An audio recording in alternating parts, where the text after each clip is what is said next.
I want to talk about the strange relationship that we have between our labor and our love. And I think that we often start to think about how can we get everything in our lives without doing any work for it, any kind of investment of our own labor or time, and how can I get it pre-made, pre-assembled, and as fast as I possibly can. And I want to suggest that when we do that, one of the things that we lose is basically the relationship between labor and love, that in fact when we don't invest ourselves in projects and in our tasks and in our daily lives, we're leaving happiness on the table. And if we think a little bit about how to get back into investing labor into our everyday lives, we'd be a lot happier people. And I'll talk about, I don't mean building a house. That takes too long and it's too difficult, and also we all really stink at building houses. I want to talk about simple things. So for example, I'm sure many of you here have at some point in your lives taken a pottery class or an art class or a stone carving class, and you made something. Maybe it was when you were a little kid, maybe it was in college, maybe it was after college, and you loved that thing. I bet actually many of you have a thing that you keep with you. Every time you move, you wrap it up carefully in bubble wrap, and your spouse or partner is like, why do you bring that thing with us everywhere we go? What's the purpose of that thing? But in your mind, you took this pottery class and you made this lovely thing. You made this thing that's got a really nice mug. It's a little bit hipster because the thing's a little lower. You kind of customize it to be really cool. The colors are nice and muted. You just think it's the most amazing thing in the world. How could we not keep this forever? It's the most beautiful product that the world has ever made. The problem is that picture is your view of the thing you made. Everyone else's view of the thing you made is usually like that. It's horrible. We're not really that good at stuff. And so everyone's looking at you like, but that doesn't even hold water in it because there's a hole in the bottom, because you don't know how to make mugs, but it doesn't matter to you because you see the beauty in the original thing. And one view of that is you're being silly, right? So like, why don't you just buy a mug that actually works? But I'd say actually that it's nice that we make that mistake. It's actually a good thing that when we put our effort into things, we come to value them really highly. The mistake we might make is if we expect other people to think that highly of them as well, but we get a lot of meaning and value and memories from making these sorts of things ourselves. And we wanted to first show this in a very simple experiment, how big that effect is. So how big, when you make something yourself, even a little thing, how big the value you can get from it is. The way we did this was we got some MIT origami experts. We had them make these frogs and cranes, and then we had people bid on them. We said, let's sell these and see what people would pay us. I'll show you how much people paid in a second. Then we did our first mean thing, which is we had novices like us come in and try to build fold origami as well. We gave them instructions, we gave them a piece of paper, we put them to work, and they get to work making the thing with the leg over there and everything, and they're done, and it basically looks terrible. The legs are the wrong way, there's no head on it, they forgot the other piece, these things look really awful. But we asked them, how much would you pay us for that one?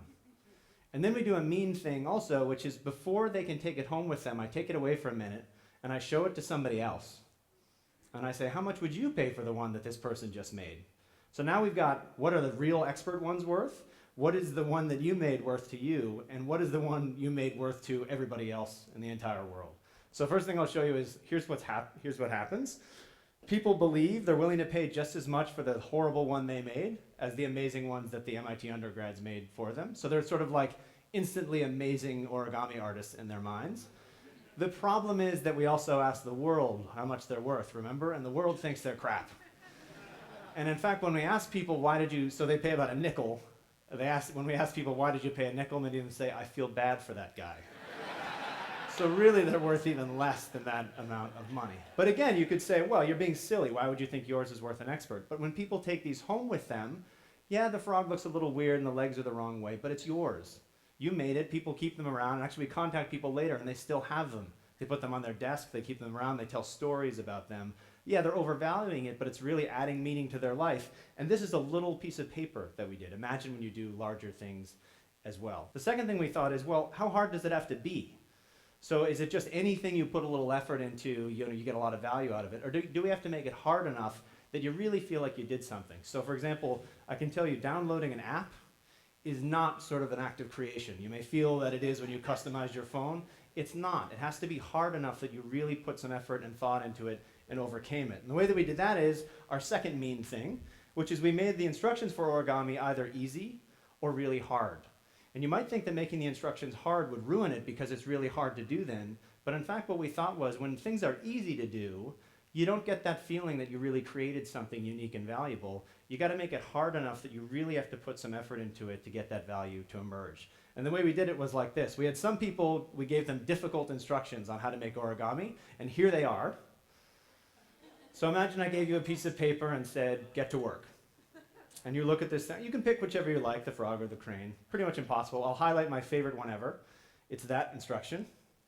Who knows what that means? It's kind of inside out for a second and then all over the place, something like that. So people try to make these things and they have a really hard time and it takes them a long time, but they persevere and they end up with a kind of funny looking frog or crane. Other people, we give them a cheat sheet.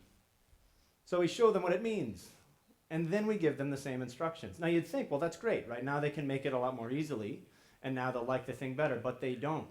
So when we make it too easy for people, they still like the thing a little bit, but the key is to make it just hard enough that you really value it highly, you feel like you accomplished something, and these are the sweet spots where we really get meaning out of making things ourselves. Last mean thing we did, we wanted to see what happens when not everything that we make stays made. So what happens to our creations when they crumble apart or when the world takes them away from us? The way we did this was same thing. This time we did not origami, but little Legos. These are the cutest little Lego sets we could find. They're made for 5-year-olds, but it turns out that people up to age 75 love to make these little things. Imagine if I had you make one of these yourselves, you'd totally fall in love with it. People name their dogs when we have them make these. Some people we just said, here's one already made. How much would you pay for it? And most people say, nothing. I don't really need a Lego dog right now. Other people we said, here's some pieces, make this thing. Imagine in that situation, now suddenly, oh, I made a little dog, I got to take it home with me. Right? That little simple change. It's the same Legos no matter what. Making it yourself imbues it with value. Those people say, I'll basically pay you a lot. Sometimes I do this with executives who are, they have some income and things like that. I say, make a little Lego dog, make a little Lego frog. And then as a joke, I say, well, I have to collect them now. And they all go like this. What? Like, what do you mean? You can't collect those. You can't have my Lego dog. This is my Lego dog. I named him Fredo. Right? Now, they can afford Lego dogs. They're like $1 online. But we don't think to buy them. We don't think to put them together, even if it takes just a minute, and we're losing that value right there. Here's the mean thing we do, though. Some people, we give them the pieces, we have them build it, and then we say, take it apart. And you can see, it's like murder, basically, right? I mean, it's like the little dog, and then I got to take his legs off. It's terrible, right? It's murder. And it turns out, notice that you take it apart, you could put it right back together. It takes 1 minute. These are the easiest Legos we could find. But once you take things apart, you ruin that value. So really thinking about things have to be hard enough to make, and they also have to last in some sense. You want to make things that challenge you, and then will stick around. And those are the things that give you a lot of meaning and value and ultimately happiness in your lives. Just quickly, I want to think about other places to insert labor in your lives where you might not usually insert labor. I'll tell you 2 examples from the domain of health that we've worked with. So it turns out it's very hard to get people to be healthy, as we all know, in many dimensions, but one of them is just keeping your appointments with doctors, getting preventive care, getting screened, getting things like this. How can we insert labor into this process? So how can we make people get involved in the process such that they start to take better care of themselves? 2 examples of this. One is, you probably get these things a lot in the mail. These are like reminder cards to go get some test from your doctor, or it's time for your annual cleaning of your teeth, or blah, blah, blah. We get them all the time. We look at them, maybe we call, maybe we schedule an appointment, and then we throw them away. Maybe we go to the appointment, maybe we don't. These are pretty boring things that we get all the time. Imagine if I modify this just really slightly and add a little thing at the bottom that says, have your son turn this reminder into an artistic masterpiece. And on the other side is this. A thing that a kid can color in. The idea is that if you're driving around, kids in the car, you get the junk mail, you look through it, you throw this in the back seat to the kid. You would have thrown it in the trash, now you throw it in the back seat. Maybe your kid colors it in a little bit, and maybe then we know that people don't only value their own labor, but they also value their kids' labor, and their kids expect their labor to be valued, or they get very, very upset. And we handily helped you by also saying, as you can see, place magnet here where the kid colors in the sun. And even more handily, we included a magnet. The idea is you get out of the car and the kid gives you the drawing and looks at you, like, I think we know where this is going. And you go to the fridge, you say, oh, we don't have any new magnets. There's a magnet as well. So by valuing your kid's labor, you put this on the fridge. You're putting it there because it's a thing that your kid made. It's got all the information about who you're supposed to call and what your appointment is. We can keep it in your environment longer by having labor involved in the process. Second quick example. Here's another reminder that you'll often get in the mail. So this says basically, I'm due for a cholesterol test. According to statistics, 1 in 6 people don't know something. You throw it away. You don't really care about this. How can we insert labor into this process? Here we do not just labor, but gambling, which is another crazy thing that people love, which is a whole other talk in and of itself. Imagine instead you got this in the mail and that's what it looked like.